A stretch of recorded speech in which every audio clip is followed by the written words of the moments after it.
বাংলাদেশের অন্তর্বর্তী সরকারের কিছু উপদেষ্টার বিরুদ্ধে পাল্টাপাল্টি অভিযোগ তুলেছে বর্তমানে প্রভাবশালী দলগুলো।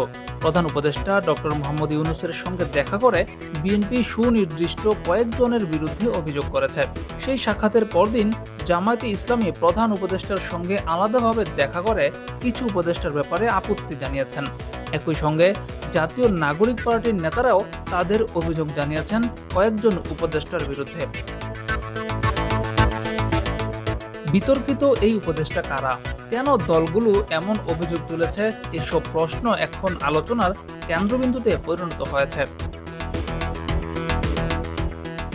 বিএনপি, জামায়াত, এনসিপি তিনটি দলের নেতারা অনেকদিন ধরেই কিছু উপদেষ্টার বিরুদ্ধে পক্ষপাতিত্বের অভিযোগ করে আসছেন।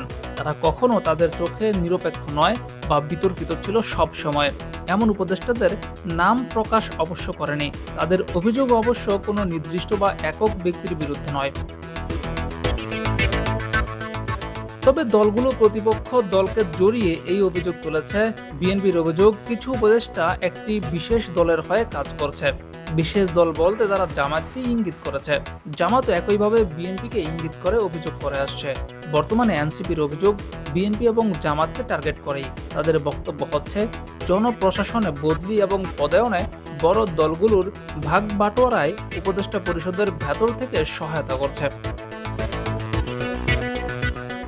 ফেব্রুয়ারিতে জাতীয় নির্বাচনকে সামনে রেখে প্রভাবশালী তিনটি দল কিছু উপদেষ্টার নিরপেক্ষতার প্রশ্নে তাদের অভিযোগ এখন হাজির করছে প্রধান উপদেষ্টার কাছে। বিএনপি নেতারা প্রধান উপদেষ্টার সঙ্গে বৈঠকে যেসব উপদেষ্টার বিরুদ্ধে অভিযোগ জানিয়েছেন, সেসব উপদেষ্টাদের মধ্যে ১ নম্বরে রয়েছে জ্বালানি উপদেষ্টা ফাউজুল কবির খান।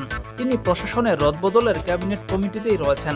এই কমিটির আরেকজন সদস্য মন্ত্রিপরিষদ বিভাগের সচিব শেখ আব্দুর রশিদের নাম উল্লেখ করে তার বিরুদ্ধেও একটি বিশেষ দলের প্রতি পক্ষপাতিত্বের অভিযোগ জানিয়েছে বিএনপি।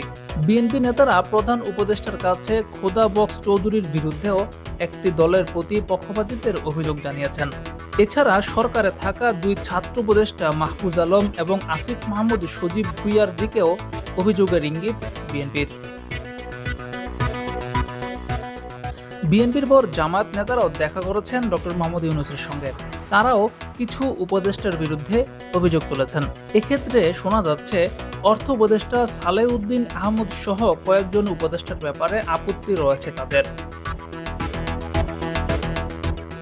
তবে প্রধান উপদেষ্টার সঙ্গে দেখা করে এনসিপি কোন উপদেষ্টাদের বিরুদ্ধে কথা বলেছেন বা অভিযোগ জানিয়েছেন সেসব নিশ্চিত করে বলা যায়নি। তবে বিভিন্ন সময় উপদেষ্টা আসিফ নজরুলের বিরুদ্ধে কথা বলতে শোনা গিয়েছিল এনসিপি নেতাদের। এছাড়াও স্বরাষ্ট্র উপদেষ্টার বিরুদ্ধেও অভিযোগ রয়েছে তাদের।